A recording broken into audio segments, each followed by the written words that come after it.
Hey Jack and Jill, my name is Charlie Townsend. I am the Community Business and Engagement Manager for Famicos Foundation. And we are actually here on the very last site of the last traditional grocery store in C.L.E, Superior. As you can see, it doesn't exist anymore. And that's because there is no traditional grocery store in C.L.E, Superior. This is a community that has been really dilapidated by the lack of access to a lot of things that are going on. Such as affordable housing. There's not a lot of affordable housing in the area. Some of the streets have been repaved and redone, but there are so many dilapidated streets in the area, not because people are not trying to work to get them done. It sometimes becomes a forgotten neighborhood. This community is one that is really near and dear to me. I've worked the past 2 years on community impact, community engagement, to try to uplift the members of the community. So I feel really connected and close to the people that live here. And I can tell you from first-hand experience, we are still looking to get them as much help as possible. We have a food drive. Just to give you guys an example, we have a food drive on the third Monday of every single month. We have at least 500 people that come to that food drive. That has increased due to the economic downturn of what the pandemic has created. There is, again, no traditional grocery store in the entire area, so we often are relied on to give people those traditional pantry items that they need. We also have an emergency pantry situation that is exhausted because so many people come to our pantry.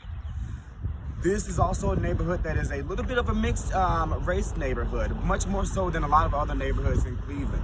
It was traditionally an old Slovenian neighborhood, but over the past 20 to 30 years, a lot of African Americans moved in, and that created a situation of white flight. However, as we know, due to a lot of different social determinants, African Americans have not had access to the quality of health, the quality of life that a lot of people on the west side may have, and a lot of people in more white neighborhoods may have. So even though it is a mixed race neighborhood, it is still a very poor neighborhood. The majority of the residents here live below the poverty line, specifically for a family of four. They are significantly below the poverty line. If you have a child, for instance, that lives in this neighborhood, her mother may earn about $700 a month. Sometimes after paying bills, rent, and or mortgage, if she owns her house, she could have no more than $100 to $200 a month to spend on food to feed her children. That is something that is very, very hard for a child to accept, because that child, due to the fact that she may have to watch her sisters at age 10, she can't participate in any after-school community programming. So she doesn't really get the quality of life, the quality of the programming, the social aspect of what programming does for a kid that a white kid may have, because she just does not have access to those things. When we talk about access to healthy foods, we also look at access to health care. There are pharmacies in this neighborhood, but there is no hospital in this neighborhood. There are some small clinics that are a couple of miles away, but there are no small clinics in C.L.E. Superior. It is very difficult for people to get quality health care in this neighborhood. One of the things that we often do is that we may get calls. People may say, I can't afford my prescription, can you hook us up to a program that can help me pay for my prescription? We try our best to make sure that happens, but oftentimes people will tell us, particularly the older people in this neighborhood, that they have to choose between paying their light bill this month or getting their medication. Sometimes they have to walk to the drugstores around here, which really do a lot of help to serve the community, but medication is expensive. And a lot of people that live in this neighborhood don't have cars, so you may have a grandmother who is catching a bus and taking an hour drive to a neighborhood that is only a couple of miles away just to be able to get to a low-income clinic that serves low-income persons. That is the stuff that we're dealing with in this neighborhood. If you look around, there are a lot of great houses here, but some of these houses really do need a lot of help. The reason I say that is because I also run a home repair program. I have people that call me every single month and they say, look, my porch is falling down, but I've lived in this house for 60 years. Is there something you can do?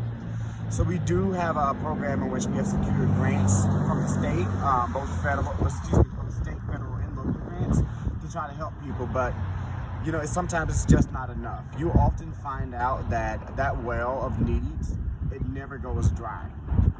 That is what the housing situation looks like. And as people try to move into the neighborhood, it does increase property values, but increasing property value does not mean that it increases the quality of life of the people living in those homes. You'll also see that we're on a really busy intersection. You'll see that people are driving through, but sometimes they don't stop. The people that are driving through use this particular street just to get to the next neighborhood. One interesting thing about Clair and Superior is that it's also really industrial. And because it's so industrial, there are a lot of factories around here. You may think that it offers a lot of the parents here chances at jobs, but oftentimes those jobs are highly skilled jobs. So even people with a diploma still can't get those jobs because they need a certain level of training that they may not have. So what you have is that a lot of people drive in from the suburbs to take these jobs that work in these factories.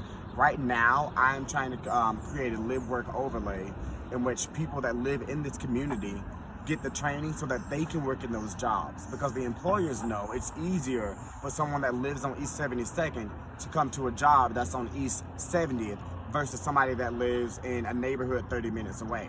They'd rather walk around, they'd rather have an employer that is right around the corner because they know that employer is much more reliable. Unfortunately, because they don't have the lack of training, a lot of people who do not have college degrees, the vast majority of them don't have college degrees. A lot of them don't have high school diplomas. So it's very, very difficult to convince employers to give people these jobs. One of the things that we also deal with in this neighborhood is what the overlay of what racism looks like.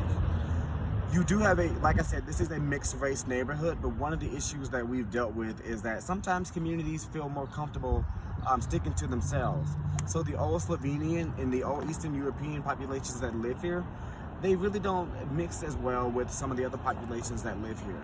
One of the more interesting things about Clair and Superior is that it has the largest per capita number of Ethiopian refugees in the neighborhood. There's a block of refugees that live over here, but they really mostly keep to themselves, and we have a really hard time convincing them to take part in some of our programs because they are sometimes mistrustful because of where they come from, and they're also mistrustful because of the surroundings. Sometimes when they may live beside a white family that doesn't say hey to them. If I come with some of my colleagues who are white, they may not be willing to participate in some of those programs. They may not be willing for us to say, look, get on our bus, we can take you to a clinic to get you vaccinated, because that's also a program that we run. They may not participate in those type of things because they just don't really they just have never had the chance to have that sort of social engagement with other populations. So those are some of the things that we try to focus on. And lastly, I'll talk about what education looks like from the standpoint of a child. There are a couple of smaller elementary schools that are on the fringes of Clair and Superior, but the only one that is actually in Clair and Superior is St. Martin de Porres, which is much more or less a private school. And a lot of those kids actually don't live in this neighborhood. So a lot of the kids that do go to school that's a little in places that are a little bit far out. And the bus may pick them up, but their parents really rely on them to come home and be home at night. So those kids often don't get to participate in a lot of programs. And the big worry is that those kids will have the same educational overlay as their parents. I worry quite often about whether or not those kids will finish high school. We have a youth program, and one of the students said to me, he's 16 years old, and he said to me, specifically to my face, I cannot wait until next summer because then I can just go to work. And I was like, well, you can go to work and finish school. And he was like, no, it just makes more sense for me to just go to work. So I'm going to quit school.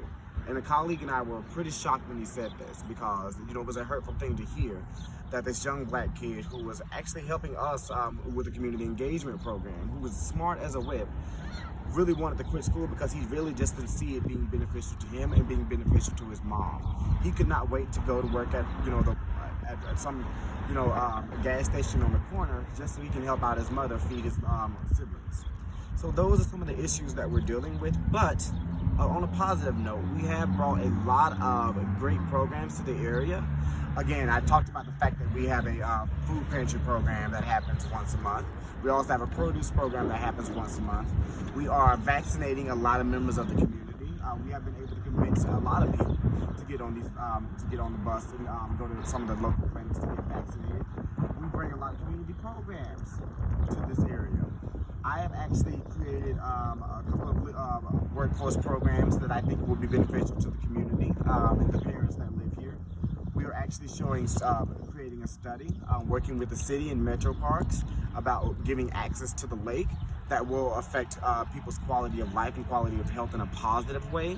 One of the things that people don't understand about St. Clair Superior is that a lot of the houses here actually do not face the lake, because when they were built, people said, "What's the point? We don't really need to spend much time at the lake."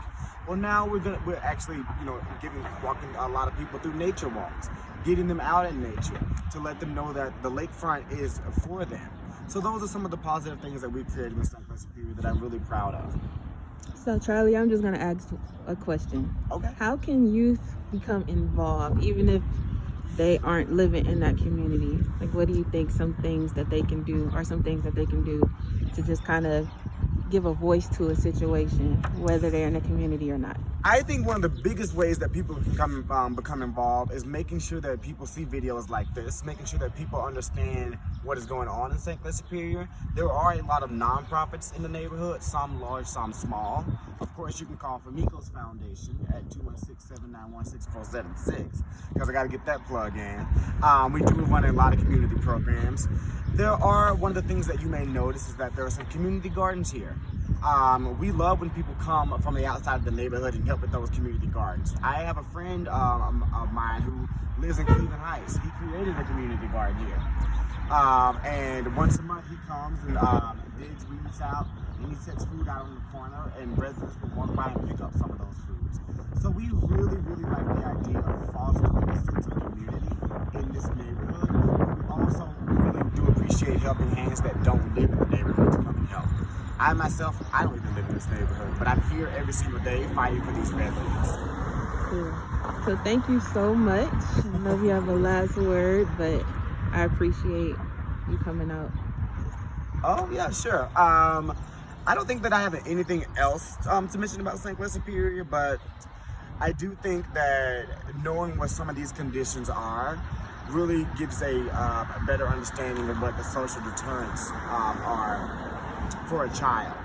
They do live in a neighborhood that is much more transitional, sometimes in some ways much more rough, but there are so many positives in St. Clair Superior that we really want to take advantage of. And I think that those are the things that we can, if we wrap our mind around that thing, then I think that we can create some sort of transformative, positive ways for kids. Cool. All right. Bye.